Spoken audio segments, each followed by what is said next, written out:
Hello everyone, welcome back to the channel. मैं बहुत दिनों बाद वीडियो बना रहा हूँ। बहुत दिनों क्या, शायद महीने हो गए मैंने जब लास्ट वीडियो अपलोड किया था। उससे वैसे एक इंसिडेंट हो गया था। वैसे 2 दिन पहले एक इंसिडेंट हो गया था। हुआ असल में ये कि मैं सोच रहा था कि मैं पिछले 1 साल से लगभग कैमरे के लिए अपने पैसे जोड़ रहा था। तो अभी अभी मतलब 2 महीने पहले मैंने फिर ट्रेडिंग शुरू करी थी।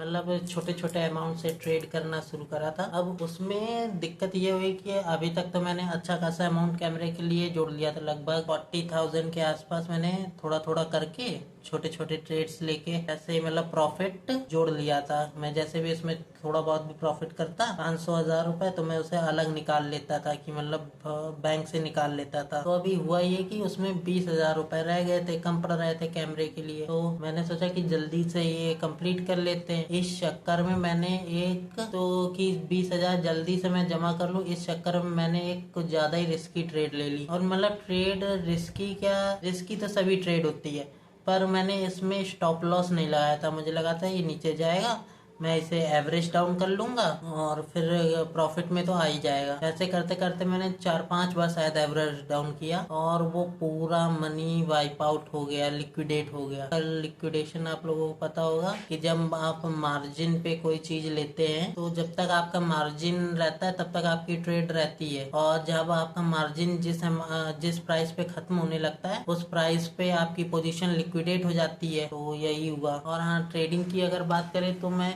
क्रिप्टो में ट्रेड कर रहा था। क्रिप्टो में ट्रेड करने की क्रिप्टो में आप बहुत ही स्मॉल अमाउंट से शुरू कर सकते हैं और प्रॉफिट भी आपको ठीक ठाक आ जाता है अगर आपको ठीक ठाक नॉलेज है। अब जब वो परसों नहीं, 8 तारीख को मैंने ट्रेड ली थी, 9 तारीख की सुबह वो पोजीशन लिक्विडेट हो गई। तो जब से वो लिक्विडेशन वाली चीज देखी तब से मेरा दिमाग खराब था। तो समझ में नहीं आ रहा था क्या करें क्या ना करें। अब वो दिक्कत ये हुई कि मुझे समझ में नहीं आ रहा कि मैं क्या करूं। कि जैसे मैंने जो पैसे कैमरा फंड के लिए बचा के रखे थे उनसे उससे उसको मतलब सेट ऑफ कर दूं। अगर उससे सेट ऑफ करूंगा तो मेरा पूरा कैमरा फंड का पैसा मतलब पूरा कैमरा फंड का पैसा जीरो हो जाएगा। मुझे फिर से जीरो से स्टार्ट करना होगा। वैसे मुझे कैमरे का मन बहुत समय से था, पर एक्टिवली पिछले 1 साल से मैं थोड़ा थोड़ा पैसा जोड़ रहा था। और अभी जब वो एकदम करीब आ गया था तब वो 20,000 रुपए का रह गए थे। मुझे लगा जल्दी से मैं कंप्लीट कर लूंगा, और ये उसी जल्दबाजी के चक्कर में हुआ। अगर मैं धीरे धीरे करता तो शायद 1-1.5 महीने में वो आराम से हो जाते, पर मेरी जल्दबाजी की वजह से ये हो गया। इससे एक सीख मुझे ये मिल गई कि आपको चाहे जितना अच्छा